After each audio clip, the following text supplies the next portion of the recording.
welcome back.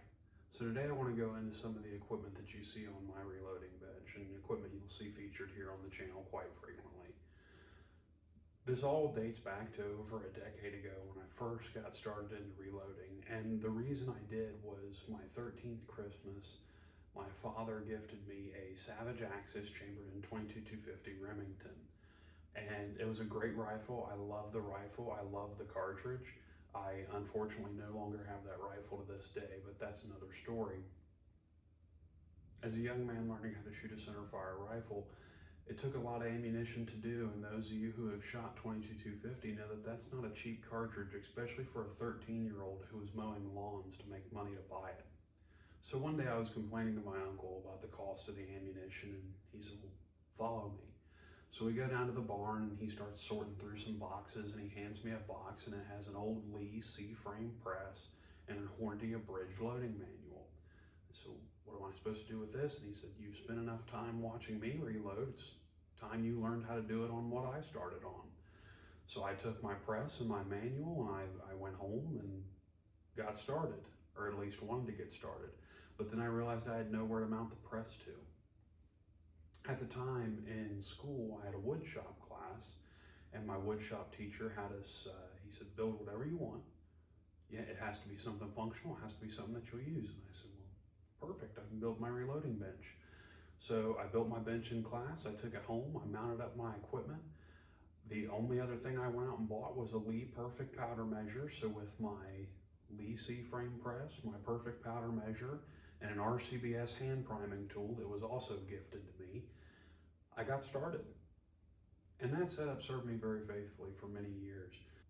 Recently, I purchased a new home, and it afforded me the space and the capability to be able to build a new bench and have a new equipment set up.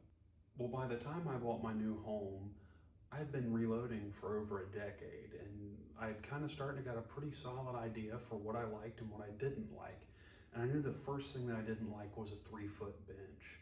So I knew it was time to build a new one. I've seen very commonly that 8-foot benches can tend to be the norm for folks who have the space for them, and I figured, well, the sheet of plywood already comes in 8 feet, so why not just go ahead and do that? So I built this bench that you see in front of me. It's very simple, built out of 2x4s, 4x4s, and a sheet of one-side finished plywood. Jesus may have been a carpenter, but I'm a rifleman, so don't judge me for the quality of the bench. But it works well and it serves its purpose. The next thing I went out and bought was a new press. I love that Lee C-frame press. It's still sitting in a box over here to my right, just out of the frame. But it would tend to flex a lot when doing rifle cartridges because of the extra pressure required for the bottleneck. So I realized that I needed more of a sturdy press design, preferably something with that very common O shape. And the press I landed on was this RCBS Rockchucker 4.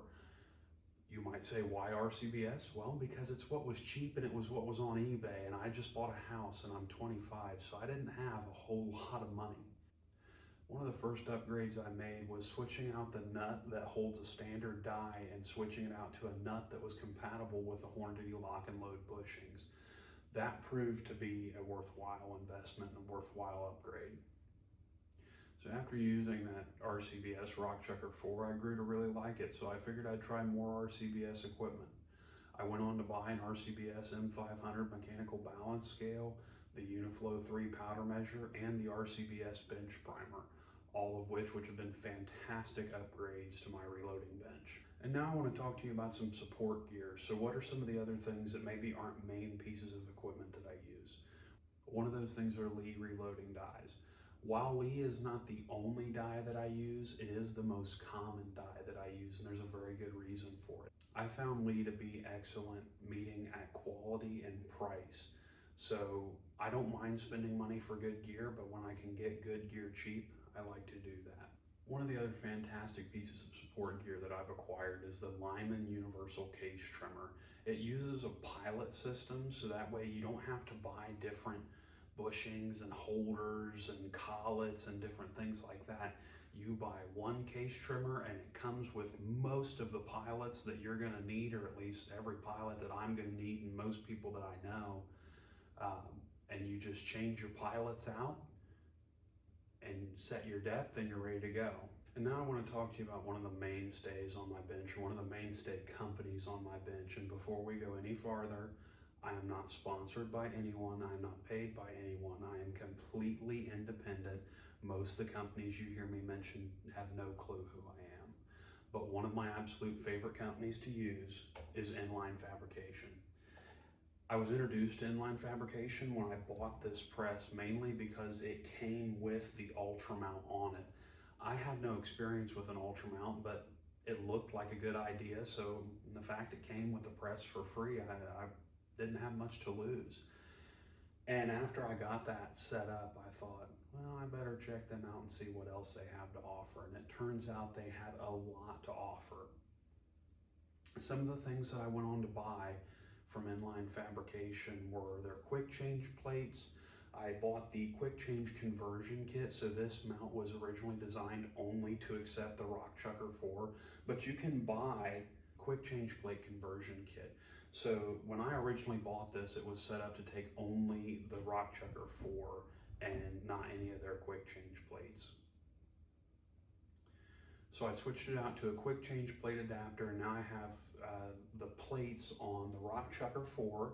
I have them for the Lyman Universal Case Trimmer, for the RCBS Bench Primer, and I have their powder stand, which mounts whatever powder measure you have, except for the Lee Perfect powder measure, but they offer another solution for that. It mounts whatever powder stand that you have, and the whole mount fits on a quick change plate. So it just sits right on top of your Ultra Mount, and it all works seamlessly together. It's all very strong. I have no complaints of any of it. One of the next things I bought from Inline Fabrication was this die rack that you see here behind me. It holds all my most used dies. So for me currently, I have 30-30, 35 Remington, 38 and 357, and 44 Magnum. Those tend to be what I load the most of right now. And they're all mounted back here.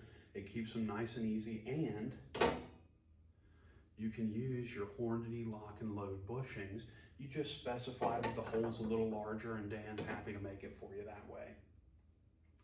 You'll notice over here off to the side, I have what they call the shell holder, or the collet rack.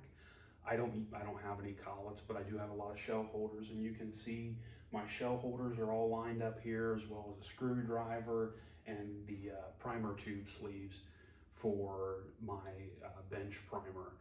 And I keep track of these. You'll notice this little note card here behind me. It's just got the numbers and what cartridges they hold, just to keep everything nice and tidy. Some of the other things that I bought were the ergonomic roller handles. I bought the ergonomic roller handle for the Rock Chucker 4 and the roller handle for the RCBS Bench Primer. The Bench Primer handle is fantastic. The Rock Chucker 4 handle is even better. If you're debating it, spend the money. It's well worth it. Another thing that I bought is Inline Fabrication's RCBS Rock Chucker Primer Catcher. It is a 3D printed piece of polymer that goes over the saddle of the reloading press. It catches your primers in this hole, spits them out down a tube, and then you'll just notice this little bucket I have down here below that catches everything and keeps it nice and orderly. And folks, those are just some of the things that you'll see on my bench. It's not everything. There is a whole nother line of bench over here that's got all my shotgun presses on it, my Meg 600s. A lot of my equipment's mounted on the end of that other bench, which is still that original bench. I've kept it all these years. It's still in good use. It's got a vise and some other presses, Lee Load All and one of the Meg 600s. But this is just some of the equipment that you'll see featured here on the channel. It's the equipment that I do all of our load testing with. And I wanted to give you all a good idea as far as what am I using, what does my process look like, so that way if discrepancies come up or if you have questions, you can either see what I'm doing or ask, and I can show you, I can make another video and we can work through that together. Until next time, folks, this is Chuck with Practical Marksmanship Reloaded.